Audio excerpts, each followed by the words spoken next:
All right, so I am making this video on my financial plan as somebody who just graduated college and is about to start working.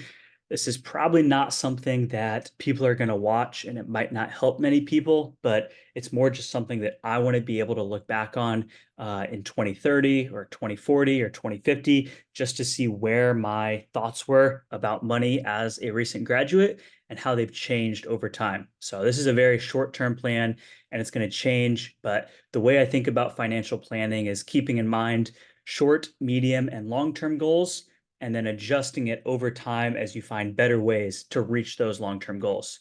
So, some context about me: just graduated college a few weeks ago. I start my first job tomorrow. It's the summer of 2024 when I was recording this. And my compensation plan is made up of a salary plus commissions. I tend to be a frugal spender, so I'm saving a lot of money each month. I'm not spending everything that I earn, but the priority is focused on earning more, not on spending less.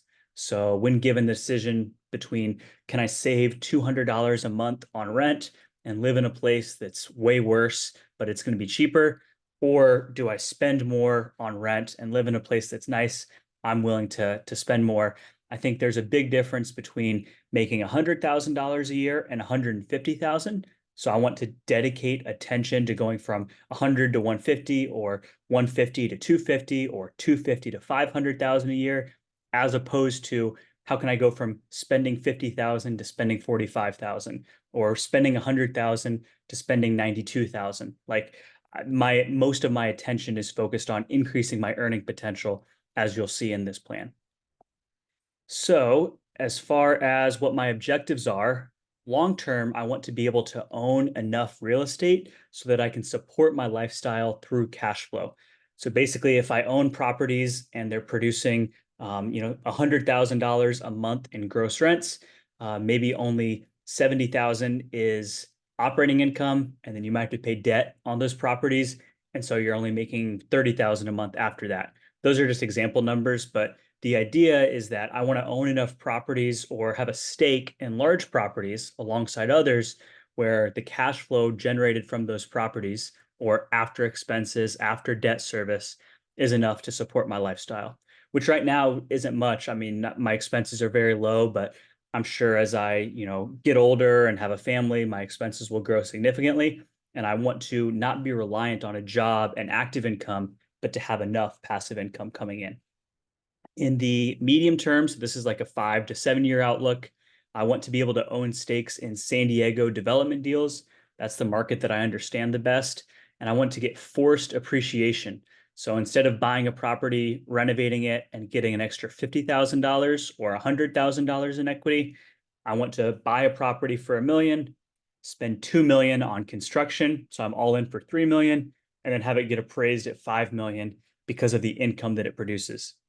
Then I'm going to take money out of the property with a cash out refinance or just selling the property entirely, and then repeat the process, roll that money, maybe tax free with a 1031 exchange into the next deal, probably with the same partners that I did the successful deal with.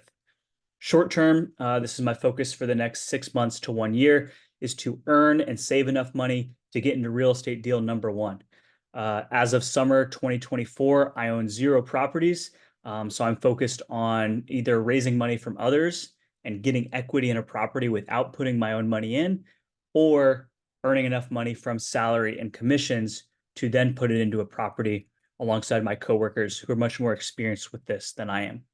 So my plan is going to change over time, but what we've talked about and what we're going to talk about is going to be my short-term plan for this year and next year. A typical financial plan follows the 50-30-20 rule. So out of 100% of your after-tax income, you think about 50% going towards the things that you need, like your rent or your vehicle expenses or food, 30% going toward things you want, like shopping or entertainment or gifts for other people, and 20% goes to your savings. So maybe that's a savings account, maybe that's a retirement plan, any form of savings. That's what the tried and true wisdom of the 50-30-20 rule is. I'm not exactly going to follow that, but I'm going to follow something similar, which is the 75-25 rule. 75% of my post-tax income is going to go toward needs and wants combined. I don't distinguish the two. And then 25% is going to go towards savings. And that's with my salary. So like we mentioned, my job has salary plus commission. I'm going to follow the 75-25 rule with my salary, and then I'll go over what my commission plan is going to include, where that money is going to go towards. So my income with the salary is going to be the same every single month. First, it's going to be taxed. Then I'm going to receive the post-tax income. And then commission income is going to vary based on seasonality and performance. So say I get a commission check that's $4,000. It's not going to be taxed, so it's going to be up to me to pay the taxes on that commission check. And the commissions can be high in some months where leasing is very important and going on for a lot of people, and it can be slow in other months where not as many people are looking for apartments in the niche that I'm focused on, which is student housing. So my commissions are made from helping people rent apartments as a leasing agent, and then with helping people buy and sell apartments as a licensed real estate agent. So two different ways to make commissions as of right now. That may change in the next few years, but right now those are my two ways. And then the salary. So first it comes in every single month with taxes already taken out of it. Then 75% of it is going to go toward my wants and needs, which would be rent, food, entertainment, any other expenses. And then 25% is actually going to what's called a high yield savings account. So instead of my old account where it was generating 0.01% interest, basically no interest, it's going to go to a high yield savings account that I set up, which as of this recording in June 2024 has about a 4.2% interest rate. So a simple solution to have your money make money, even if you don't have much saved up at all, is to set up one of these high yield savings accounts that have no minimum balance, no annual fees, and they're going to multiply your money at 4% or higher compared to most bank accounts, which are well below 0.5%. First priority, this is already done, but this is maybe for someone watching, the first thing that I think you should do is have an emergency fund in your high yield savings account that has 6 months of expenses saved. So you should know what your burn rate is. So if you spend, for example, $1,000 a month on rent and $1,000 on other expenses, then you're spending $2,000 a month. That's your burn rate. How many months can you last based off what you're currently spending? So if you're spending $2,000 a month, and you have $10,000 in your emergency fund, then you can afford 5 months of no income to get through your expenses. And that's what an emergency fund would be for me, is if money stops coming in or if I needed to pay a hospital bill, how long is that money realistically going to last for me?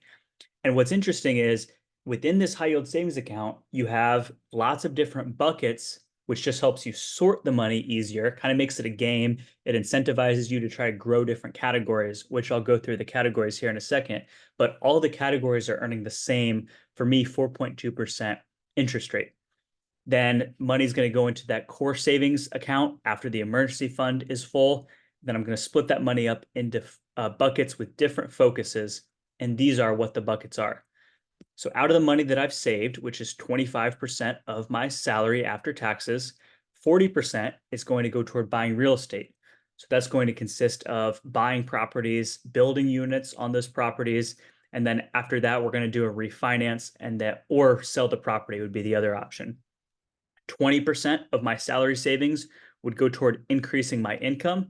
So like I mentioned, what's a way that I can double my income in the next 3 years or triple my income in the next 5 or 6 years? It's going to come from me having more high value skills. How good am I at sales? Or for people watching, how good can you be at video editing? Or how good is your e-commerce store? Or what can you sell online? What can you do with something that's monetizable to a lot of people?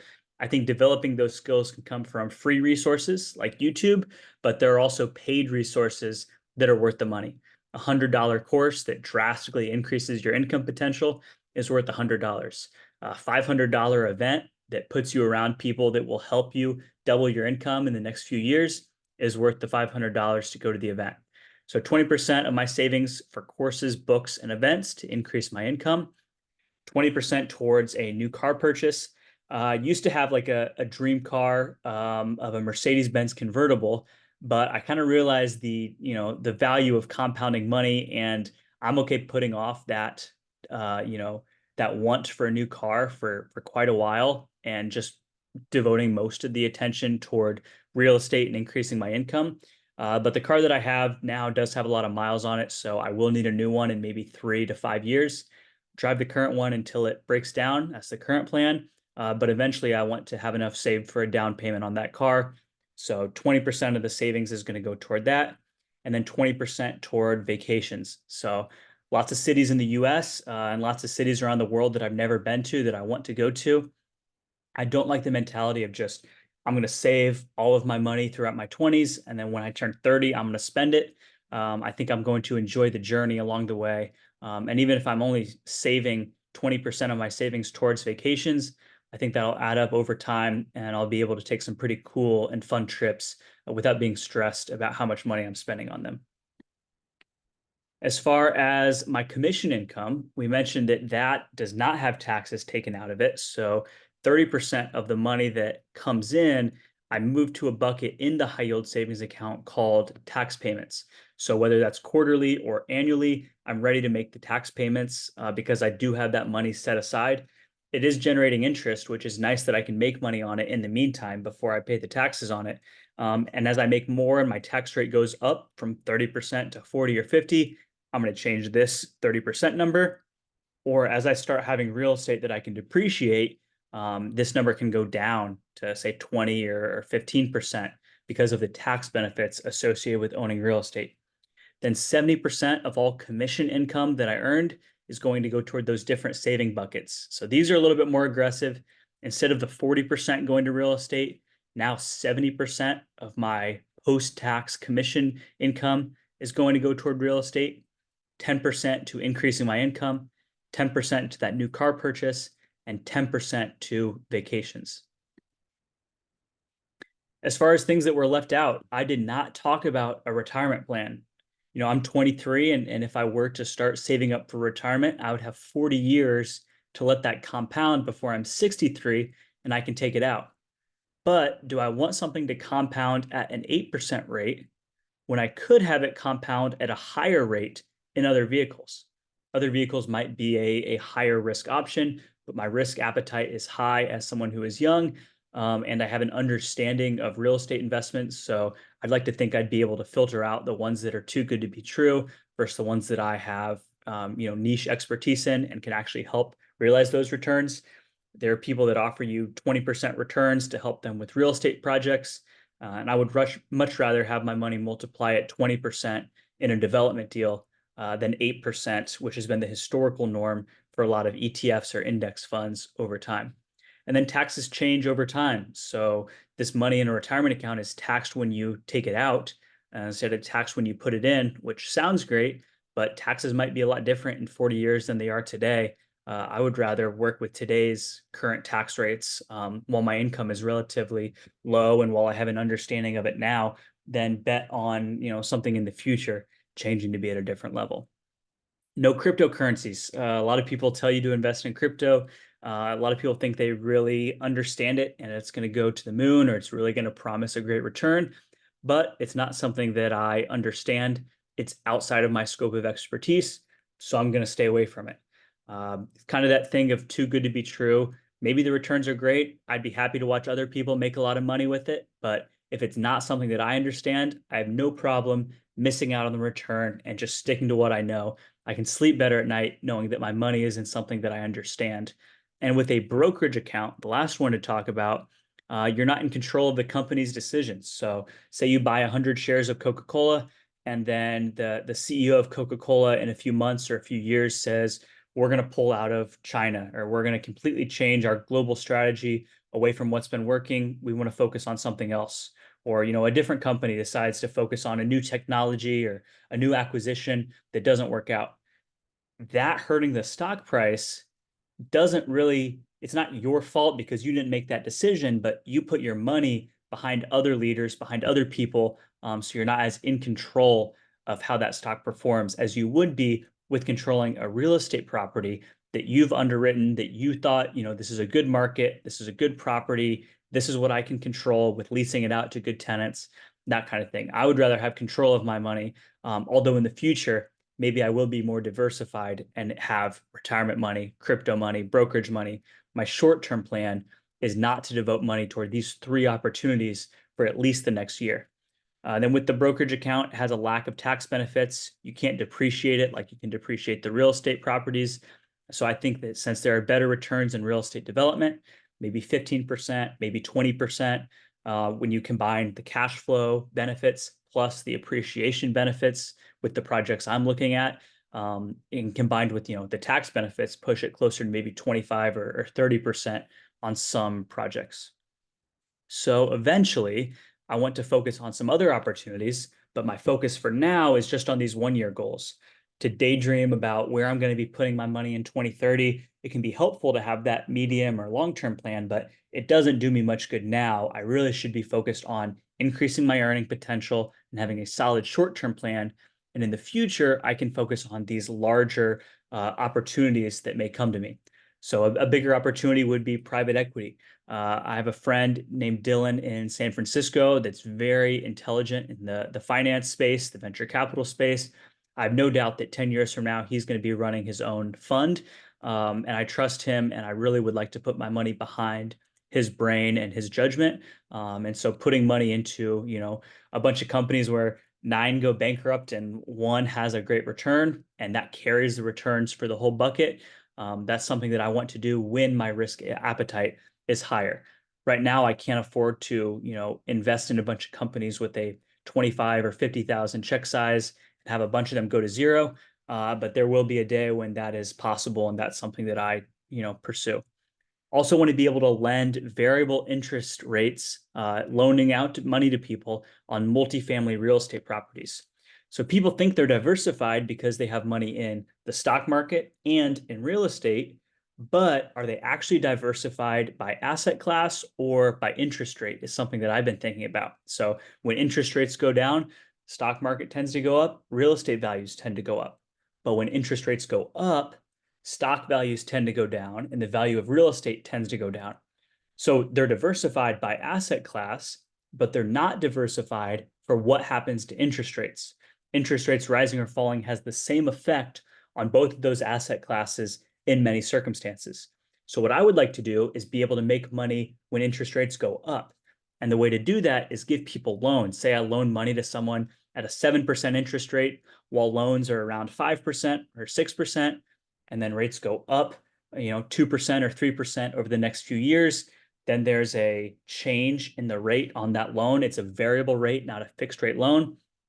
And so if they can afford to pay the new higher rate, then I'll be making more money in interest. And if they can't afford it, then my property, that property is collateral for the loan, and I would then obtain the property that they bought with the variable interest rate money that I loaned out to them. Also want to be able to lend to developers with the property as collateral. Very similar as the variable interest rate loan, but with my experience in development, it's not crazy right now. I'm only 3 years into learning about development, but by the time I can afford to actually lend to developers, it'll be much better.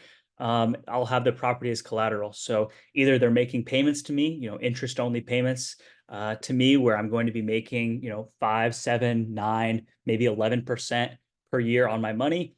Or if they default, then I have the property as collateral. I can take it over and develop it myself. I may invest in bonds eventually. Very low risk, stable way to invest. A lot of older people do it. Doesn't offer as great a return as the other opportunities, but it's very safe. And as my risk appetite changes and I want much more passive income than these other options I've been talking about, I can see myself buying bonds in the future. Same with dividend stocks. If something can pay me a 3% dividend and appreciate at 5% per year, that's a decent return, even though it doesn't have the tax benefits as other things. It's relatively stable and predictable in some cases. At least the dividends that you're receiving, not the appreciation, can be predictable. And then selling options while owning shares. That's kind of similar to the dividend stocks method. And there are plenty of good YouTube videos that you can look up about this. But when I sell options, I collect that premium. And if the stock price, expires out of the money, then I get to keep the option expires worthless. I get to keep all the money that I sold that option for. It's kind of like a dividend that you receive, you know, from making that sale. And then if the price goes up and my option is in the money, and the thing that I sold for $500, the option I sold for 500, if I have to buy it back at 1,000 or 1,500, and I don't want to do that, then I can just offload the shares for a gain, which wouldn't be a bad thing either. You can exercise the option in that way, but there are better YouTube videos that would explain what I just went through there. So in summary, I'm going to live off of 75% of my salary. I'm going to save 25% of my salary, and then I'm going to save 100% of my commission income. I want to be mindful of people's financial situation, and I know that I come from a place where I don't have as high expenses as a lot of other people that are, you know, single mothers or larger families, and they have dependents that rely on them. But on the other hand, you know, I do hear a lot of people my age complaining about how expensive San Diego is. It's not a cheap place to live. I'm of the mentality that, you know, you can be in control of your financial future. And even in a market like San Diego, as someone who's a recent graduate, it's not like I'm going into crazy debt and spending as much as possible. You know, I'm relatively frugal with the amount I spend on rent and food and stuff like that.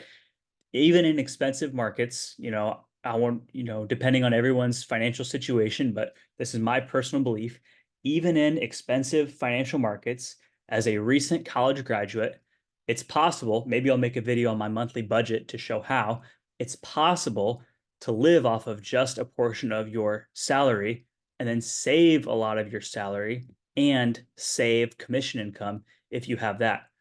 So don't believe that, you know, say you grow up in a state like Iowa and everyone's telling you that New York or Miami or Los Angeles is too expensive, so you should just stay where you are and don't branch out.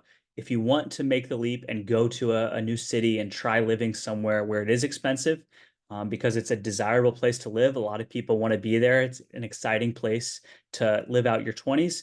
I encourage you to take that leap and be the place you want to be, and you can figure it out by learning the skills that people are willing to pay for, sales skills or whatever's hot at the time.